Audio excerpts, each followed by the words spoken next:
gente fala de falhas de processo aqui, a gente está falando especificamente de erros humanos. Ou seja, quando o processo em tese deveria correr 100% sem problemas, mas por causa de um errinho, por causa de alguma desatenção, alguma coisa que aconteceu, você teve uma falha. E daí você pode pensar, pô, mas só acontece de vez em quando. Mas independente de quantas vezes acontece, se 99% das vezes você faz corretamente, mas 1% dos erros passam, beleza, quando faz 10 vezes acontece um erro, não parece muito. Mas ao longo da vida aí você vai ter aquele processo correndo 100, 1000, 10 mil vezes. E aí essa quantidade de erros vai aumentar e aí aquele prejuízo que você tomou, ele vai acumular. E é por isso que a gente fez esse vídeo. A gente vai falar de 3 tipos de erro que a gente vê em muitos processos por aí. Então o primeiro tipo de erro que a gente vai falar aqui é o preenchimento errado. O que a gente quer dizer com isso? Quando o processo depende de alguma informação e essa informação é passada para frente ou de forma incorreta ou de forma incompleta. Esse tipo de erro acontece muito em cadastros, por exemplo, de cliente, de fornecedor, em elaboração de propostas, mas pode acontecer em coisas mais transacionais também, como um lançamento financeiro ou uma movimentação de estoque. E o que exatamente compreende o preenchimento errado? Geralmente você tem um tipo de dado errado. Isso é muito comum com quem trabalha com planilhas, por exemplo, onde em um lugar você pode necessitar de uma data e alguém coloca fora do formato, ou você precisa de uma quantidade e ao invés de um número, a pessoa escreve o número. Um segundo tipo de erro de preenchimento é a falta do preenchimento. Então muitas vezes, uma informação que deveria chegar lá na frente, alguém simplesmente não preencheu. Às vezes por falta de tempo, às vezes por falta de atenção, enfim, chega lá na frente e a gente precisa daquela informação, ter que voltar para a pessoa que deveria ter preenchido e às vezes ela nem lembra mais qual era a informação correta. Geralmente, esse preenchimento errado ele é causado ou por uma falta de clareza do que deve ser preenchido, por cansaço ou falta de atenção, ou por dar muita liberdade para a pessoa escolher o que ela vai colocar ali. E aí, como é que eu evito isso? Então a gente vai falar de algumas coisas que você pode implementar para evitar esse preenchimento errado. A primeira coisa é garantir que o sistema que você está usando permite apenas a inserção do tipo de dado correto que você precisa. Então, se uma informação que eu tenho que colocar é uma data, só vou permitir que a pessoa coloque data. Se é um número, só vou permitir que a pessoa coloque números. Mesmo informações mais específicas, como por exemplo um CPF, é importante que você tenha uma forma de permitir apenas aquele tipo de informação. A gente fala desse especificamente porque é uma coisa que é muito comum de errar. E às vezes não é nem o seu time, às vezes o próprio cliente, às vezes o próprio fornecedor que te deu essa informação digitou uma coisa errada. Um dígito, ele deu uma escorregada lá e colocou errado. Então é importante que o seu sistema, por exemplo, tenha um campo de CPF que faz a validação, faz a verificação para ver se aquele formato que a pessoa está colocando, porque existe um formato correto de CPF, né, uma validação dos dígitos, está feito de forma correta. Então uma coisa que acontece muito é uma pessoa não ter clareza de por que aquela informação é importante, por que ela vai ser utilizada lá na frente, e daí para acelerar a tarefa dela, para conseguir ganhar tempo, ela não preenche aquela informação. E para evitar que isso aconteça, o que você tem que fazer é travar a finalização da tarefa, travar aquela parte do processo até que todas as informações obrigatórias sejam colocadas. Assim, mesmo que a pessoa não tenha total clareza de por que aquela informação está ali, para que ela vai ser utilizada, ela vai ter que colocar, senão ela não consegue se livrar daquela demanda. E por fim, uma dica que é um pouco mais psicológica, na verdade, é que você não precisa mostrar para a pessoa tudo que ela precisa preencher logo de uma vez. Às vezes isso até é intimidador, ou a pessoa não sabe muito bem por onde começar. Então mesmo que ela tenha que preencher 40 campos de informação, às vezes eu posso começar apenas com 5 campos. E depois, à medida que ela for preenchendo, eu vou mostrando condicionalmente os próximos campos, guiando ela pelo preenchimento, ou até posso paginar esse preenchimento em sessões e ela vai fazendo de bloco em bloco, fica muito mais fácil, muito menos intimidador e muito mais difícil de errar. Então falando agora do segundo tipo de erro humano que a gente percebe nos processos é o perder prazo. Então esse nem precisa de muita explicação, né? O que acontece é que chega uma demanda que deve ser resolvida até uma certa data, chega essa data e nada de ser solucionada. E geralmente, por que isso acontece? Primeiro, muitas vezes eu não tenho uma categorização e uma definição do que é mais importante e do que é menos importante.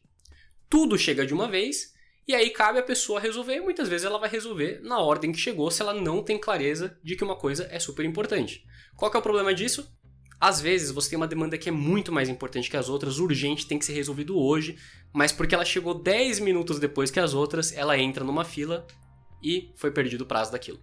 Uma outra coisa que acontece também, especialmente quando a gente tem um processo que tem gente mais experiente, é ter prazo na cabeça. Isso é muito comum com processos que não estão tão bem definidos quanto a gente acha que está, mas ele está correndo tudo bem porque as pessoas são experientes. E o que acaba acontecendo é que cada um tem na cabeça o que tem que ser feito, quais são os prazos, funciona tudo bem, mas essa informação ela não está visível, ela não está disponível para consulta em lugar nenhum, ela está inteiramente no conhecimento daquela pessoa. O problema é que as pessoas se confundem, elas cometem erros, e eu estou inteiramente dependente da experiência de alguém. Ou seja, se entrar uma pessoa nova para ajudar, para tocar o processo também, ela não tem nem onde encontrar as informações necessárias. E ela vai ficar errando até ela adquirir esse conhecimento meio que na experiência, na porrada ali. E uma última coisa aqui sobre perder prazo também, que é o mais óbvio, é que às vezes você tem um volume de demandas muito mais alto do que você consegue resolver. E isso é comum acontecer com empresas que estão crescendo e o time conseguia dar conta das coisas. Então, enquanto eu ainda tinha 10 pessoas lá que cada uma consegue resolver 10 solicitações, enquanto eu receber menos que 100 solicitações por dia, tá tudo ok. Tudo funciona bem, não tem nenhum problema. O problema é quando a empresa começa a crescer e começa a chegar a 110, 120, 200 solicitações por dia. O que vai acontecer? Eu vou gerar uma fila. E eu nunca vou conseguir sanar essa fila porque a minha capacidade operacional é menor do que a demanda que está chegando. No fim, isso pode acabar sendo causado por picos também, e aí você consegue recuperar um pouco em períodos de baixa operacional, né, de baixa demanda, mas se isso se mantiver constante, você não consegue recuperar, e aí algumas demandas vão ter que ser sacrificadas, você vai ter que aceitar que você vai perder o prazo para resolver as coisas mais importantes. Beleza, e como eu consigo evitar esse tipo de problema? A primeira coisa que eu tenho que fazer é categorizar os tipos de demanda e estabelecer prazos, na regra mesmo. Fazendo isso, eu tenho clareza do que é importante, do que não é importante, o que é urgente, o que tem que ser resolvido na hora que chega e o que pode ficar um pouquinho para depois. E eu posso misturar categorias para definir prazos um pouco mais variáveis. Por exemplo, uma demanda financeira normal pode demorar 3 dias para ser resolvida, mas uma demanda financeira urgente tem que ser resolvida hoje. O importante é fazer essa categorização e definir esses prazos para que todo mundo saiba, todo mundo tenha visibilidade de quando uma coisa entra, quando ela tem que ser resolvida. Uma segunda coisa que eu posso fazer é introduzir elementos ou ferramentas que ajudam o time a não perder esse prazo. Como? Se o time está usando uma ferramenta de Kanban, por exemplo, eu posso utilizar elementos visuais para ajudar eles a bater o olho e saber o que é importante. Por exemplo, posso utilizar cores condicionais para destacar cards mais importantes. Posso mexer na ordenação para que coisas importantes fiquem em cima no Kanban, portanto mais fáceis de serem visualizadas. Ou até posso colocar etiquetas para que a pessoa bata o olho e saiba exatamente o que cada card reflete, sem precisar ler o que está dentro do card. Além disso, eu posso criar automações e notificações que ajudam o pessoal a não perder os prazos. Por exemplo, se tem um prazo chegando daqui 3 dias, eu posso avisar o time de que esse prazo está chegando. E aqui uma dica importante. É legal definir uma notificação que avisa um pouco antes do prazo vencer e no dia do prazo vencer. Então, o primeiro aviso vai te ajudar a se organizar e o segundo vai ser como um alerta de que aquilo não pode ser deixado para trás. Quando eu falo de automações também, eu não estou falando apenas de notificações, apenas de avisos. Eu posso eliminar processos manuais também. Então, um e-mail que às vezes a pessoa vai mandar na mão, eu posso automatizar esse envio quando chega numa fase ou quando alguém aperta um botão. Eliminando essas tarefas manuais que são trabalhosas e consomem mais tempo, eu aumento a capacidade operacional do meu time e às vezes aquele time que resolvia 100 demandas no dia começa a resolver 200 com muito menos esforço. Às vezes fica até mais tranquilo para eles o dia a dia, mesmo tendo um resultado muito melhor.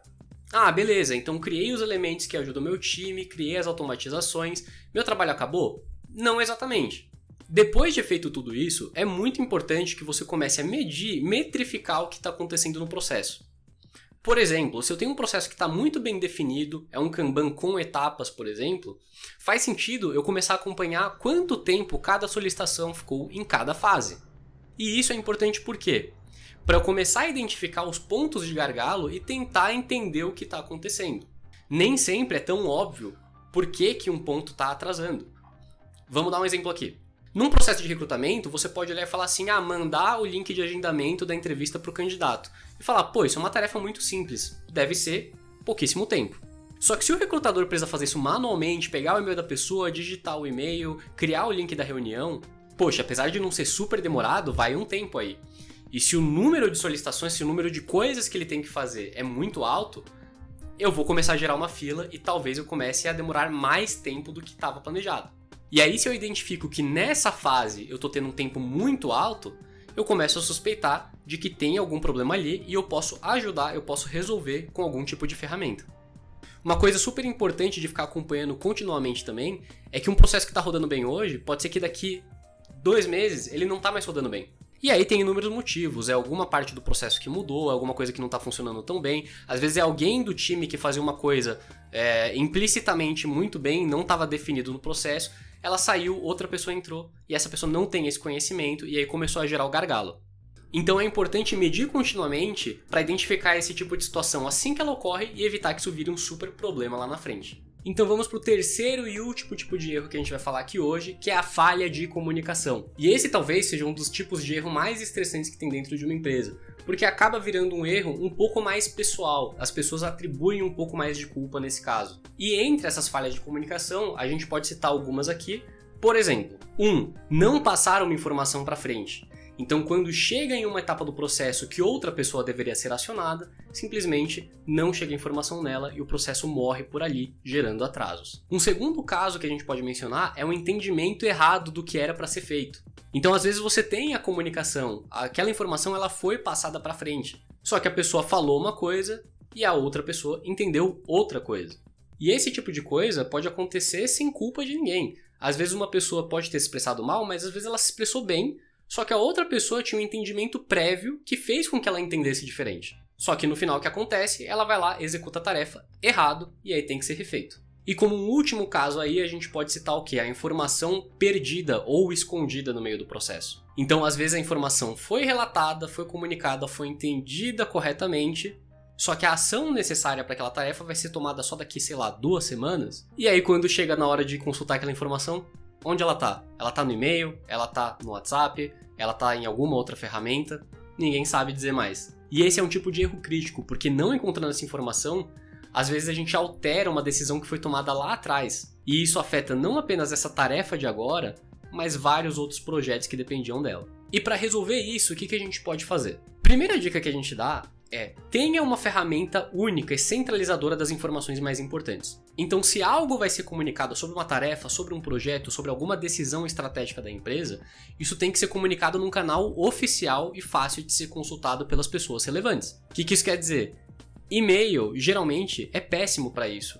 Porque às vezes uma pessoa não foi copiada, é difícil de encontrar, uma thread ficou gigante, você não lembra do título do e-mail. Sem contar que tá tudo misturado com todos os outros e-mails de assuntos totalmente não relacionados também. Então, para evitar esse tipo de problema, é importante ter uma ferramenta única, centralizadora de comunicação, e que ela também tenha níveis de comunicação para ficar fácil de encontrar uma certa informação. Por exemplo, pode ser que eu tenha um canal financeiro onde eu falo de coisas gerais relacionadas ao financeiro, mas às vezes eu posso ter conversas a níveis de lançamentos ou de pedidos de compra. E aí, se eu quero saber uma coisa específica de um pedido, eu posso ir lá e ver todas as informações relevantes. Isso garante que a informação não vai ficar perdida, não vai ficar escondida e todo mundo sabe onde procurar. Uma segunda dica que a gente dá é que a comunicação é muito mais interessante para a empresa que ela seja em equipe e não individual. Mensagens diretas, elas são boas para coisas que são mais pessoais. Às vezes é um feedback que você quer dar para alguém, ou às vezes é alguma coisa da sua vida mesmo que você não quer jogar num canal. Mas as coisas mais relacionadas ao trabalho em si, à tarefa em si, é importante que todo mundo tenha visibilidade. E por que a gente fala isso?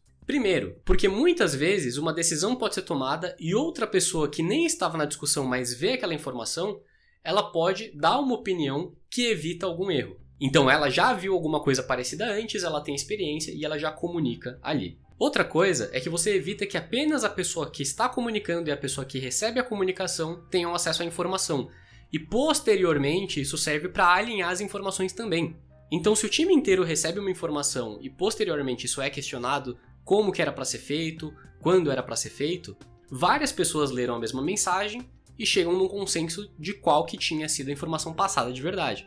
E aí o que acaba acontecendo é que mesmo que uma pessoa tenha um entendimento errado, mantendo uma comunicação constante em equipe, eventualmente uma pessoa vai corrigir a outra e você evita a proliferação desse erro. Ah, beleza, então isso resolve a informação escondida, perdida e também a falta de entendimento errado de uma informação. Mas e o caso da informação que não é passada para frente? E é aí que talvez seja interessante automatizar a passagem de informação. E quando a gente está falando disso, a gente está falando tanto de notificações, então quando uma coisa chega numa fase, alguém é avisado por e-mail ou por uma notificação dentro do aplicativo, mas às vezes essa comunicação de informação não precisa nem ser por palavras ou por uma mensagem propriamente dita. Se terminado um processo de venda eu preciso avisar o financeiro para faturar, às vezes isso não precisa nem ser uma mensagem.